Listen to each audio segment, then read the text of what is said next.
Hello guys, welcome back to my channel. यो सबैजना सुन्छु यार, म हुन्छु र म पनि फिट अनि फाइन छु। गाइज, मैले भ्लग नबनाएको चाहिँ धेरै दिन भएको थियो गाइज, मतलब 10-15 दिन नै भइसक्यो होला कि। अनि धेरै दिन पछाडि चाहिँ गाइज अब आज चाहिँ भ्लग लिएर आएको है। भ्याइँदैन नि त गाइज, गाउँमा काम हुन्छ होइन। आज चाहिँ म फाइनली यता हो क्या बारीतिर। अनि म चाहिँ आज गोरु चराउँदैछु गाइज। यहाँबाट चाहिँ हाम्रो गोरु है, एकदम जोत्ने गोरु जुर्दैन। ओइ ओइ ओइ ओइ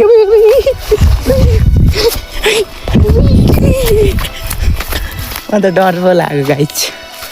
अस्तिसम्म नहान्ने यो गोरु कस्तो हान्ला चाहिँ गरेर आएको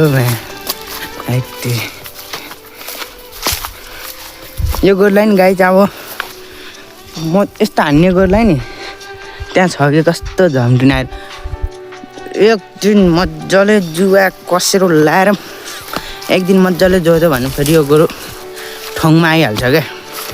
अहिले उसको लेभलभन्दा धेरै माथि चढिरहेको छ होइन।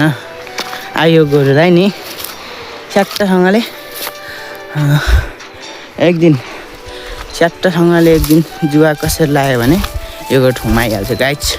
यो गोरुलाई जोतेको र तलाको नि भिडियो छिट्टै आउँछ, तर तपाईँहरूले साथ सपोर्ट माया देखाउँदै गर्नु होला। अहिले भएको क्या लास्टै लुते छन्, कारण कस्तो हान्नु आएको यो गोरु। अनि त्यही हो गाइज। अब यो भिडियोमा तपाईँहरूले 100 लाइक कम्प्लिट गर्नुभयो भने यो बारी स्याट्ट जोतेको भिडियो आउँछ है त। त्यो पनि यो गोरुले पुरै बब्बाल तरिकाले र यसको तलाको र यो गोरुहरूले कतिको मेरो हातको पिडाइ खान्छ भन्ने त्यो सबै आउँछ। 100 लाइक कम्प्लिट गरिदिनु होला फाइनली। यो गोरुले यस्तो मेरो हातबाट पिडाइ खान्छ गाइज।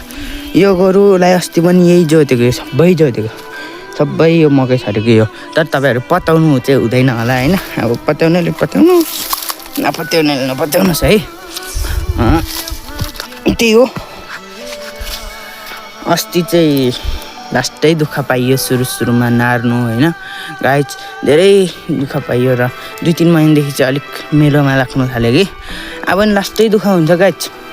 अब यो टार जोत्नु पर्छ, आमा 1-2 हप्ता त्यस्तो हुन्छ कि धुरु आउँछ, पिटाइ पनि डह्रो खान्छ। अनि त्यही हो गाइज। अब यसले अहिले म अघि हान्नु आयो है, तपाईँहरू देख्नुभयो होला। केही छैन गाइज, पिटाइ डह्रो खान्छ यसले। ल गाइज, तपाईँहरूलाई म यही भन्दै आजको भिडियो चाहिँ छोटो बनाउन चाहन्छु है। अनि तपाईँहरू यो भन्दै बिदा भन्न चाहन्छु। 100 लाइक कम्प्लिट गर्नुभयो भने चाहिँ यो जोतेको आउँछ गाइज। हस् त गाइज, बाई बाई।